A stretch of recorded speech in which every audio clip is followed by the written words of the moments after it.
Select 1. The god of light, purity, and justice. Baldur, also known as Baldur or Baldur, is a significant figure in Norse mythology, revered as the god of light, beauty, and purity. His name, derived from Old Norse roots possibly meaning bold or brave, is spelled as Baldur in Old Norse, often with an A with a ring above it indicating a long A sound.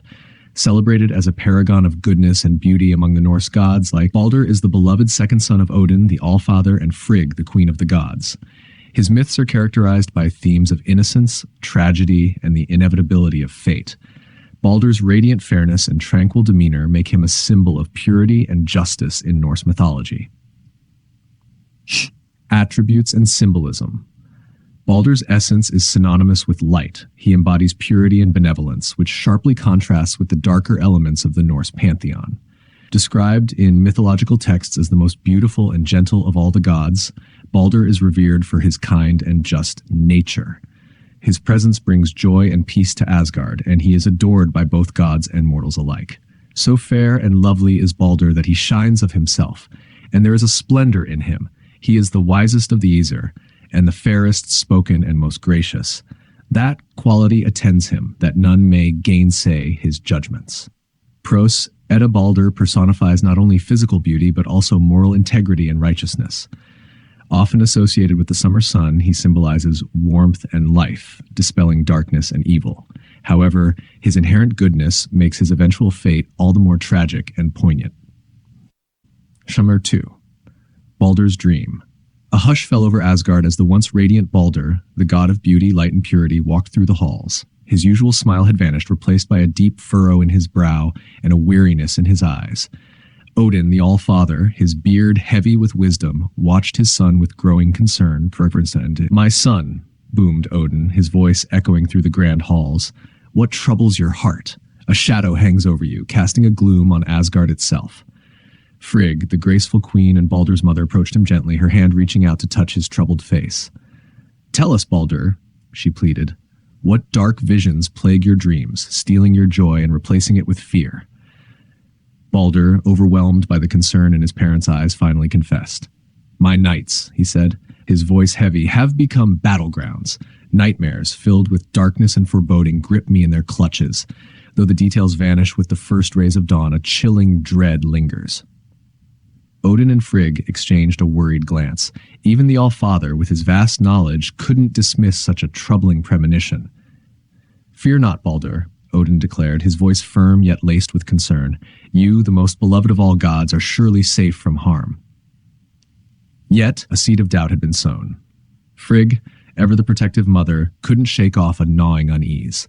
Together, they discussed Baldur's dream, searching for any hidden meanings, any clues to the source of this sudden fear. Determined to protect their son, Frigg, known for her wisdom, hatched a plan. "I shall send messengers," she announced, her voice ringing with purpose, "to every corner of creation. They will gather oaths from all living beings, from the mightiest beast to the smallest insect, from the tallest tree to the humblest blade of grass, a vow not to harm Baldur." Throughout the 9 realms, Frigg's messengers traveled, securing promises of safety. Every creature, touched by Baldur's radiance and goodness, readily swore the oath. From the majestic wolves, guarding the gates of hell, to the playful dolphins dancing in the waves, all pledged their allegiance to Baldur's well-being. The messengers returned to Asgard, triumphant. "All has been done, my queen," they reported, bowing before Frigg. "Every living being has sworn to protect Baldur." A wave of relief washed over Frigg. With a contented sigh, she resumed her spinning, the rhythmic click of the spindle a soothing melody in the halls of Asgard. Yet a sliver of unease remained, a whisper of something amiss. Unbeknownst to them, a tiny, insignificant plant, nestled amidst the branches of a mighty oak, had escaped their notice. The mistletoe, with its seemingly harmless appearance, held a secret power, a potential threat yet to be discovered. Chapter 20, Baldur 3. The Vala's Prophecy. A sense of unease gnawed at Odin, the All-Father. Baldur's unsettling dreams and whispers of impending doom swirled in his mind like a tempest. He yearned for answers, a glimpse into the veiled tapestry of fate. Driven by an unwavering determination to protect his son, Odin, disguised as Vegtam, a weary traveler, embarked on a perilous journey. Astride Sleipnir, his eight-legged steed, he descended into the treacherous realm of Niflheim, the land of mist and perpetual darkness. The chilling wind howled a mournful song as Odin crossed the Bifrost Bridge, its shimmering beauty a stark contrast to the desolate landscape that awaited him. He passed through the Helheim Gate, guarded by the ferocious hound Garm, its eyes glowing with an infernal light. Finally, he reached his destination, the desolate abode of Hel, the goddess of the underworld. To his surprise, he found the place abuzz with activity. Servants scurried about, laying out a grand feast, their movements swift and silent in the dim light. Intrigued, Odin ventured deeper, the air thick with the scent of decay and anticipation. He soon found the source of the commotion. Avala, a prophetess long dead, was being roused from her slumber. Odin, wielding powerful runes and chanting ancient spells, commanded her to rise. The Vala, a spectral figure shrouded in tattered robes, emerged from her tomb, her voice raspy as she demanded to know who dared disturb her eternal rest. Odin, maintaining his disguise, fabricated a story, claiming to be Vegtam, a mere seeker of knowledge. Desperate to learn the fate that awaited Baldur, he pressed the Vala. With a voice heavy with dread, she confirmed his worst fears. Baldur, she declared, would be slain by none other than Hodur, his own blind brother, a cruel twist of fate. Hodur will bring forth doom, she croaked, her words echoing through the cavernous hall. He will send your son, Baldur, to an untimely demise. A wave of despair washed over Odin, but even in his grief a flicker of defiance remained. Who will avenge Baldur? He demanded, his voice laced with desperate hope. The Vala, her voice gaining strength, spoke of Rinda, the earth goddess, who would bear a son by Odin, a son named Vali. This child, she prophesied, would be consumed by vengeance, his sole purpose to hunt down Hodur and exact retribution for Baldur's death. Rinda shall bear a mighty warrior, the Vala rasped, and vengeance shall be his only solace. As the final words left her lips, the Vala recoiled, her spectral form flickering and fading. Odin, realizing he had pushed his luck too far, recognized her sudden silence as a warning. With a heavy heart, he knew he had probed too deeply, and the Vala would reveal no more. Solemnly, Odin mounted Sleipnir and ascended from the darkness of Niflheim. The prophecy hung heavy in his heart. Baldur's fate was sealed, a tragedy set in motion by the cruel hands of destiny. Yet, amidst the despair, a flicker of hope remained. Perhaps Vali, the son of vengeance, could bring some semblance of justice to this grim prophecy. Back in Asgard, amidst the revelry and merriment, Odin wrestled with his newfound knowledge. Frigga, unaware of his discoveries, spoke of the oaths of safety secured from all living things. But a sliver of doubt remained within Odin, a chilling premonition that fate, though preordained, could not be entirely defied. 4. The gods at play. The news of Baldur's invulnerability spread through the heavens like a spark igniting dry tinder. Initially, awe settled over the gods, but soon a mischievous glint sparked in their eyes. "A game," boomed Thor, his voice echoing across the celestial plains.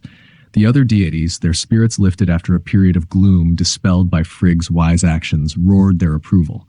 The verdant expanse of Idavold, the playground of the gods, became their stage. Here, they usually engaged in friendly competition, hurling their golden discs with unmatched skill. But today, a new amusement beckoned. "Baldur," chuckled Loki, a sly grin twisting his lips. "We've heard whispers of your imperviousness. Perhaps we should test it?" The other gods cackled, their amusement tinged with a hint of unease. They remembered the oath sworn by all things. No weapon, no stone, no force of nature could harm Baldur. Still, the prospect of witnessing the spectacle was irresistible. One by one, the gods took their turns. Thor launched his mighty hammer, Mjolnir, with a thunderous roar. Heimdall, the all-seeing watchman, let loose a hail of arrows. Freya, the goddess of love and beauty, even flung a delicate flower at him. Yet each attempt was thwarted in an almost comical fashion. Mjolnir veered off course with a booming clang, arrows skittered harmlessly aside, and the flower simply landed softly on Baldur's shoulder. A wave of laughter erupted from the gathered deities. Baldur, ever the stoic figure, remained unfazed. He stood tall and unbothered, a serene smile playing on his lips as the gods' playful assaults proved futile. As the game continued, the gods' laughter rang out across the plains of Idavold. The scene was one of lightheartedness and relief, a stark contrast to the recent shadows that had hung over Asgard. Yet beneath the merriment, a seed of doubt took root. Why was Baldur invincible? Was it truly a blessing from all creation, or did a darker secret lurk beneath the surface? Whispers began to circulate amongst the gods, their amusement giving way to a burgeoning curiosity. The playful jabs had unearthed a deeper mystery, and the once light-hearted game had taken on a more serious undertone. Questions lingered in their minds. What force protected Baldur so completely, and what did it mean for the future of Asgard? Chapter 20? Baldur. 5. The Death of Baldur. Frigga, the all-seeing, sat in her halls of Fensalir, her spindle spinning with a rhythmic whir. A sudden burst of laughter, joyous and boisterous, drifted through the air, piquing her curiosity. Who, she wondered, could be causing such merriment among the gods? Pausing her work, Frigga called out to an old woman passing by her window. The woman, frail and stooped, shuffled towards the goddess. But Frigga, with a keen eye, saw through the disguise. This was no crone, but Loki, the trickster god, in one of his mischievous guises. "What brings such revelry to Idavold?" Frigga inquired, her voice laced with amusement. Loki, maintaining his charade, chuckled. "The gods, my dear Frigga, are engaged in a curious game. They hurl stones and weapons at Baldur, the Radiant One, yet none can even graze him." A smile graced Frigga's lips. "Naturally," she replied. "Baldur is beloved by all, a symbol of light and goodness. Every creature, sworn by oath, would never dream of harming him." Loki, his heart burning with envy, concealed his displeasure. Baldur, the sun god, was everything he wasn't, admired, revered, bathed in warmth. Loki, however, was feared and ostracized, a creature of shadows and chaos. "But are you certain, Frigga," he pressed, feigning innocence, "that every single thing has pledged itself to this oath?" With a hint of pride, Frigga revealed, "Indeed, all things have sworn except for a single, harmless sprig of mistletoe that clings to the oak near Valhalla's gate. It's too insignificant to worry about." This was all the information Loki craved. With a curt farewell, he cast off his disguise and sped towards Valhalla. There, by the imposing gate, he found the very oak Frigga had mentioned, the mistletoe nestled amongst its branches. A cruel smile played on Loki's lips as he twisted the mistletoe, imbuing it with unnatural strength and hardness. Fashioning a deadly dart from the twisted mistletoe, Loki returned to Idavold. The gods were still engrossed in their playful assault on Baldur, who stood unmarred amidst the hail of weapons. But among them stood Hoder, the blind god, excluded from the game due to his sightlessness. Loki, ever the manipulator, approached Hoder, feigning concern. He taunted the god of darkness, questioning his pride and aloofness. Hoder, yearning to participate, lamented his blindness. Seizing the opportunity, Loki thrust the mistletoe dart into Hoder's hand, guiding him towards Baldur. Unaware of the treachery, Hoder hurled the weapon. A collective gasp rippled through the gods as the mistletoe pierced Baldur's chest. The once vibrant god crumpled to the ground, lifeless. Horror and despair replaced the earlier revelry. The gods, grief-stricken and enraged, gathered around their fallen comrade. Their rage was helpless against the sacred laws that forbade violence within their hallowed halls. Frigga, her heart shattered, arrived among the wailing goddesses. Seeing Baldur, her beloved son, lying cold and still, she pleaded with the gods. Only a journey to the underworld Niflheim and a plea to the goddess Hel offered any hope of bringing Baldur back from the clutches of death. 6. Hermod's Errand. Hermod's heart pounded against his ribs as he tightened the straps on Sleipnir's saddle. The magnificent eight-legged steed snorted, a wisp of steam curling from his nostrils. Unlike other horses, Sleipnir usually reserved his loyalty for Odin alone. Yet here he stood, calm and accepting under Hermod's touch, as if sensing the gravity of the mission. "Ready, Sleipnir?" Hermod murmured, stroking the horse's sleek flank. Sleipnir whinnied softly, his intelligent eyes seeming to hold a question. Hermod answered with a heavy sigh. "We ride to Niflheim, friend, to find Baldur." He swung himself onto Sleipnir's back, the powerful muscles flexing beneath him. With a farewell glance at Valhalla's fading lights, Hermod nudged Sleipnir forward. The great beast launched into a powerful gallop, the ground blurring beneath their hooves. Days bled into nights. The once familiar path etched by Sleipnir's hooves on previous journeys seemed shrouded in an unsettling darkness. The air grew colder, the wind whistling a mournful tune through the desolate landscape. "Do you ever tire, Sleipnir?" Hermod asked, his voice hoarse from the icy wind. Sleipnir tossed his head, his dark mane catching the fleeting moonlight. We ride for Baldur, Hermod. We do not tire. Their journey continued in a tense silence, punctuated only by the rhythmic pounding of hooves and the howling wind. On the 9th night, they reached a vast icy plain. In the distance, a single bridge shimmered faintly, its golden arches stark against the bleak backdrop. Gjöll's Bridge, Hermod muttered, recognizing the landmark from forgotten stories. As they approached, a figure materialized on the bridge, clad in gleaming armor. Her gaze was sharp, her hand resting on the hilt of a formidable sword. Hermod reined in Sleipnir, his heart hammering in his chest. Greetings, he called out, his voice echoing in the vast emptiness. I am Hermod, messenger of the Aesir. I seek passage to Niflheim. The figure's eyes narrowed. And what brings you to the land of the dead? Her voice was cold and devoid of emotion. Hermod swallowed hard. My brother, Baldur, lies there. I come bearing a message from Odin and Frigg. The bridge guard's expression remained unreadable. A tense silence stretched between them. Finally, she spoke. Wait here, she commanded, her voice curt. She turned and strode across the bridge, disappearing into the swirling mist that shrouded the other side. Hermod sat in uneasy silence, the weight of his mission pressing down on him. Would he be granted passage, or was he doomed to wander this desolate plain forever? The wind howled around them, carrying with it a biting cold that seeped into Hermod's bones. He glanced down at Sleipnir, who stood unwavering, his breath forming white clouds in the frosty air. We must have faith, Sleipnir, Hermod whispered, trying to steady his nerves. Time seemed to stretch infinitely as Hermod waited. Each moment felt like an eternity, his mind racing with thoughts of Baldur and the weight of his task. The distant howls of wolves and the rustling whispers of the dead added to the eerie stillness of the plain. Finally, the guard reappeared, emerging from the mists with a solemn nod. You may pass, she said, her tone now softened by a hint of empathy. But know this, Niflheim is not a place for the living. Be swift in your errand. Hermod nodded gratefully, his heart swelling with determination. Thank you, he replied, guiding Sleipnir forward. The great steed crossed the bridge with powerful strides, entering the shadowy realm beyond. As they ventured deeper into Niflheim, the landscape grew ever more haunting. Ghostly figures flickered at the edges of their vision, and the chill seemed to penetrate the very marrow of their bones. But Hermod pressed on, driven by the hope of finding his beloved brother and bringing him back to the light. Through the murky depths and the echoing silence of the underworld, Hermod and Sleipnir journeyed. Their path was fraught with uncertainty, but their purpose was clear, to find Baldur and plead for his return to Asgard. 7. The funeral pyre.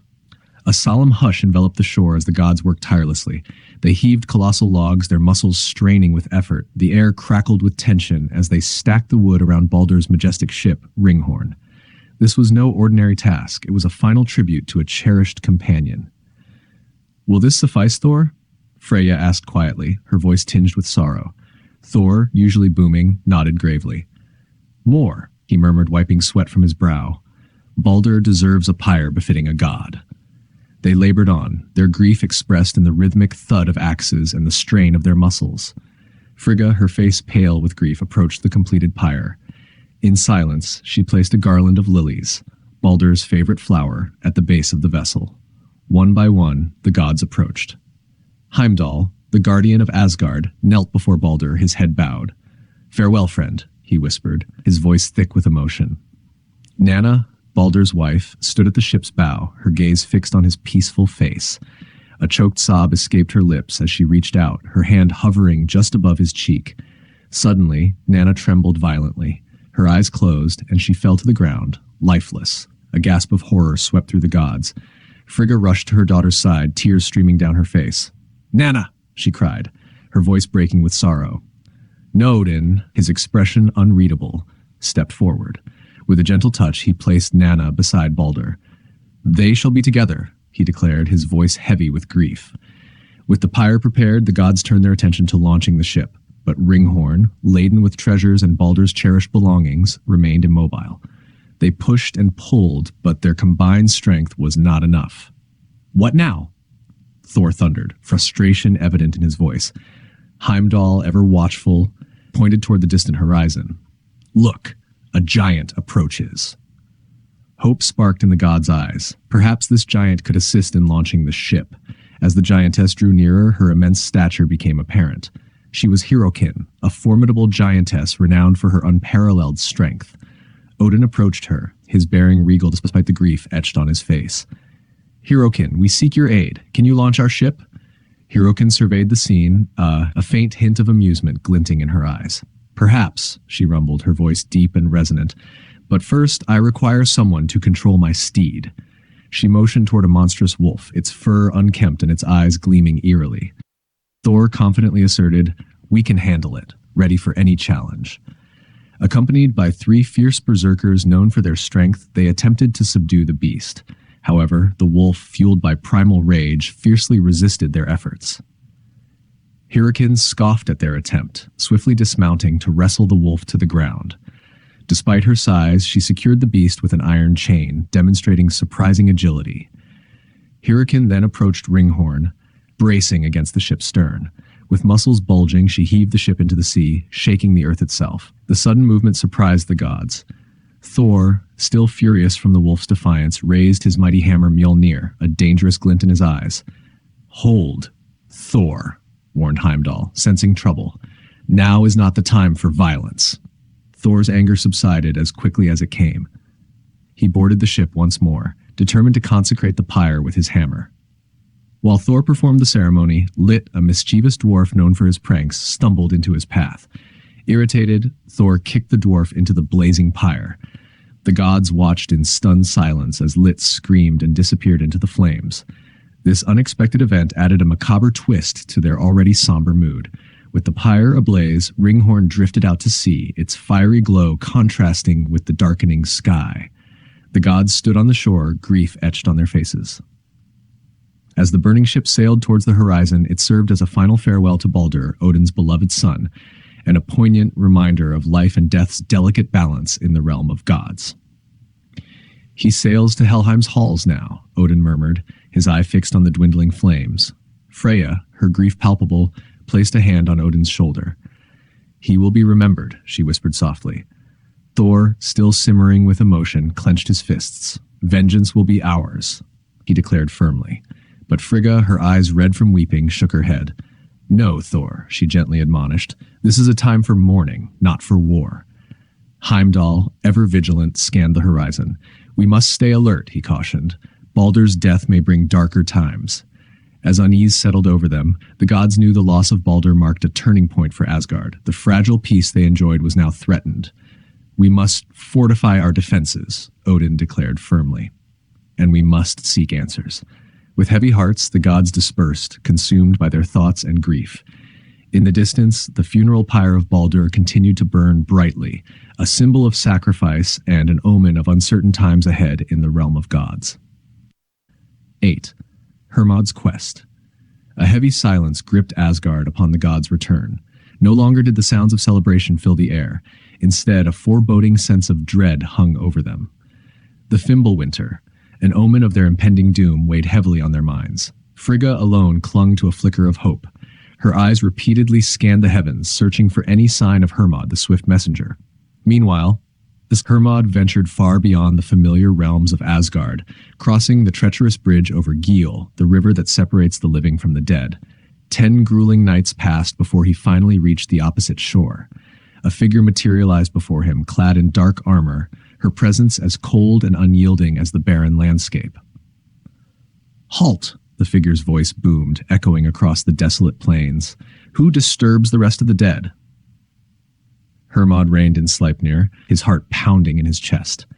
"I am Hermod," he announced firmly, despite the unease in his gut. "Messenger of the Aesir, I seek passage to Hel." The guard narrowed her eyes, scrutinizing him suspiciously. "A living man dares tread this path? Why does the bridge tremble so violently under your horse's hooves? Even entire armies cause less disturbance." Hermod met her gaze unwaveringly. "I bear a message from Odin and Frigga. They seek news of their son, Baldur." A flicker of surprise crossed the guard's face. "Baldur?" she muttered. "He passed through here just days ago, accompanied by his wife."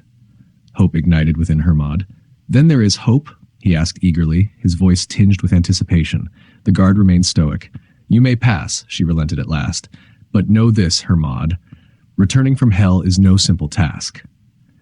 With a terse nod, she indicated a massive, ominous gate. Hermod urged Sleipnir forward, his resolve growing with each stride. He was now closer to Baldur than ever before.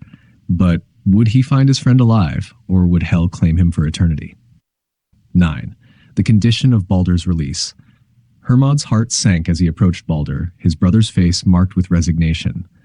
"Baldur," Hermod implored, his voice laden with emotion, "I've come to take you home."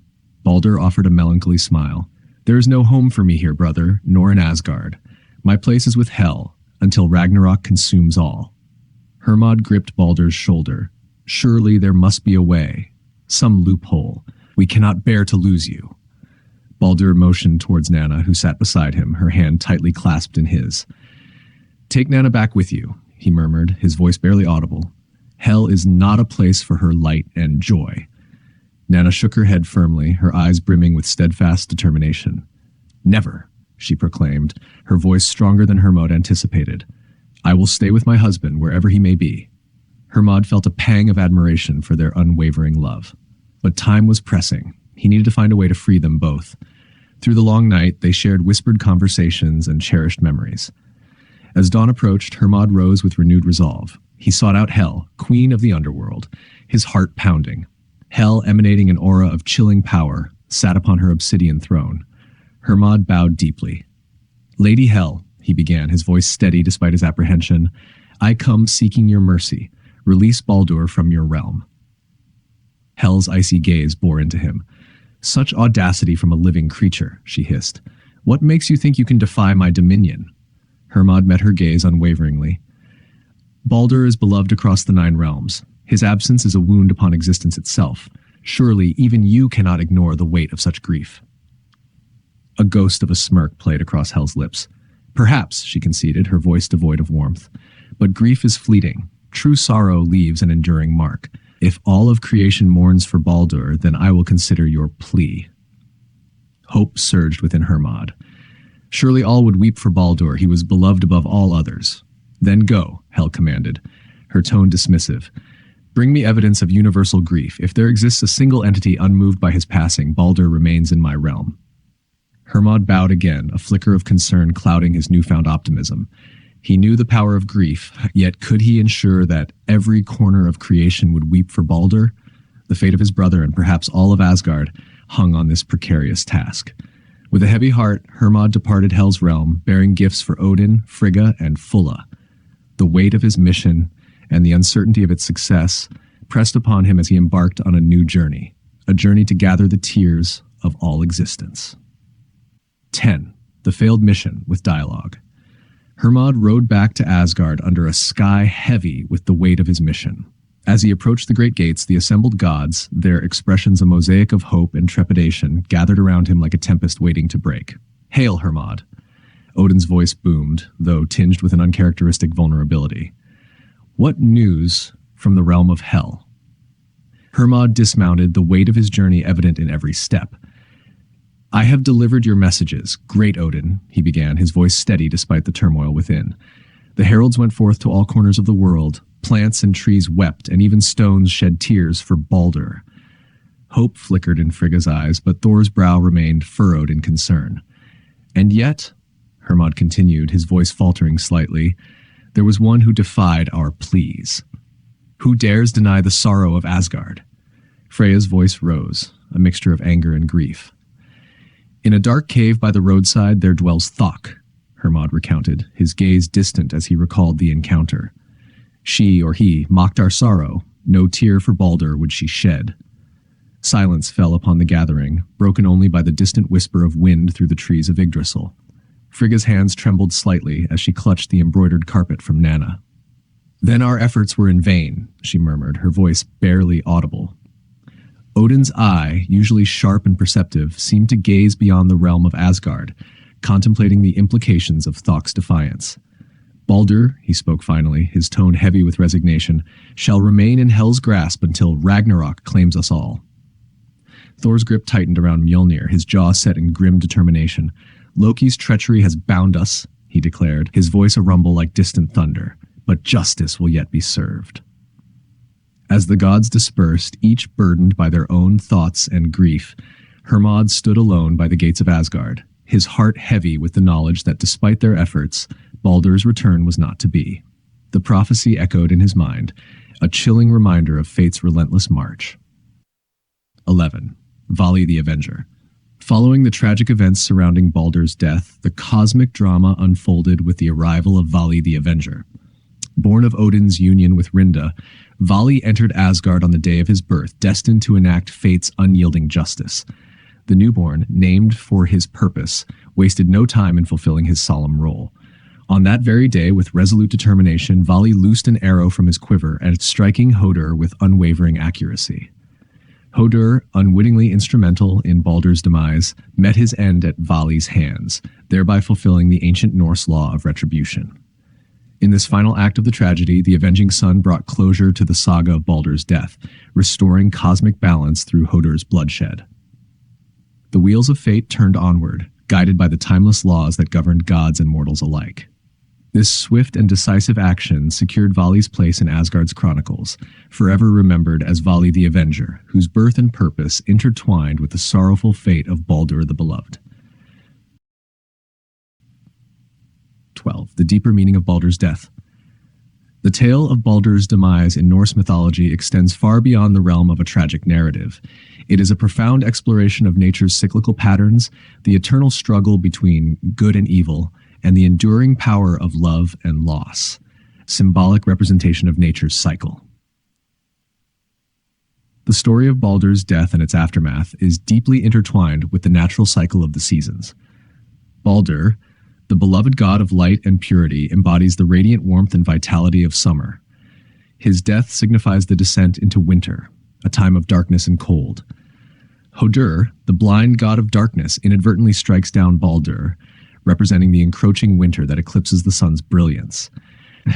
The Avenger, born to avenge Baldur's death, symbolizes the eventual return of light and warmth, heralding the arrival of spring. Tears for Baldur, the universal weeping for Baldur's loss, mirrors the spring rains that awaken the earth from its winter slumber, bringing forth new life. Thok's refusal. The giantess Thok's refusal to shed tears for Baldur represents the earth's core, which remains unmoved by the changing seasons, retaining its cold embrace throughout the year. The duality of good and evil. The story also serves as a powerful allegory for the constant battle between good and evil that exists within humanity and the world around us. Baldur, the epitome of goodness, purity, and peace. Baldur stands as a beacon of hope and harmony. Hodur, although not inherently evil, Hodur's blindness makes him susceptible to manipulation, leading to the tragic slaying of Baldur. He represents the unintended consequences of actions and the potential for darkness to exploit ignorance. Loki, the mischievous trickster god, embodies envy, deceit, and the temptation that leads to conflict. His role in orchestrating Baldur's death highlights the destructive power of these forces. Themes of love, loss, and fate. Beyond the cyclical and symbolic elements, the story of Baldur's death delves into profound themes that resonate deeply with human experience. The power of love and grief. The universal grief and mourning for Baldur's loss underscore the immense power of love and the profound impact of loss on the human psyche. The inescapability of fate. Despite the gods' desperate attempts to retrieve Baldur from the realm of hell, his fate remains sealed. This reflects the acceptance of destiny, acknowledging that some things are beyond human control. 13. The worship of Baldur. In Norse mythology, the worship of Baldur centers on his revered status as a beloved deity associated with light, beauty, and purity. While specific rituals dedicated solely to Baldur are not extensively detailed in surviving Norse texts, his significance is evident in the narratives and cultural context of the time. According to Snorri Sturluson's Prose Edda, Baldur is described as one of the foremost gods among the Aesir, beloved by all for his fairness and wisdom. Baldur is wise and fair of face.